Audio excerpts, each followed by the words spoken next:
ఈ సంఘటన 2013లో జరిగింది. అరవ్‌కి, దివ్యకి ఈ మధ్య మ్యారేజ్ అయింది. వాళ్ళ మ్యారేజ్ తర్వాత ఫస్ట్ ట్రిప్ బెంగుళూరు. దానికి వాళ్ళు ప్లాన్ చేసుకున్నారు. అది రాత్రి.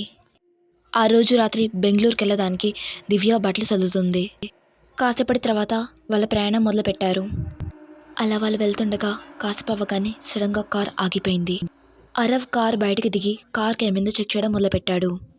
దివ్య కూడా కార్ బయటికి వచ్చింది. ఏమైంది అరవ్? ఏం లేదు దివ్య, కార్ పంచర్ అయింది. మరి ఇక్కడ ఎక్కడైనా రిపేర్ షాప్ ఉందా? హైవే మీద పంచర్ షాప్ ఉండడం ఏంటి దివ్య, ఇక్కడెక్కడా ఉండదు. ఛార్జింగ్ కూడా లేదు. అక్కడ ఒక ఇల్లు ఉంది, అక్కడ హెల్ప్ అడుగుదామా? దివ్య అక్కడున్న ఇల్లు వైపు చూపించింది. టైం నైట్ 12 అవుతుంది, నిద్రపోతా ఉండి ఉంటారు. ఎందుకు డిస్టర్బ్ చేయడం?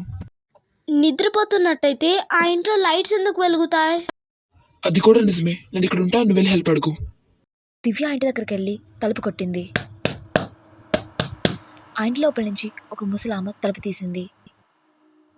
ఎవరమ్మా నువ్వు? ఆంటీ, నా కార్ పంచర్ అయింది, ఫోన్ కావాలి. ఎంత అర్ధరాత్రి?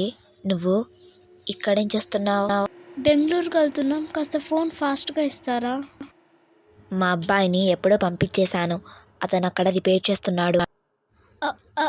ఏంటి, రిపేర్ చేస్తున్నారా? దివ్య వెనక్కి తిరిగి చూసింది.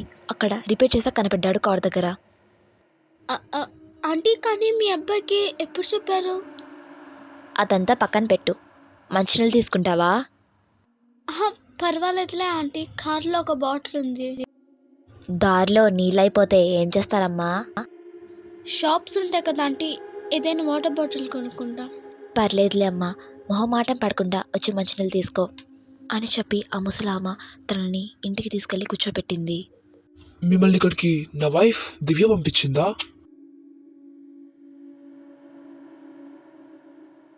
సరిపోనిది చెప్పండి, అయిపోతుందా? హఠాత్తుగా రిపేర్ చేస్తున్న అతను అరవ్ కాలు పట్టుకొని లాగాడు.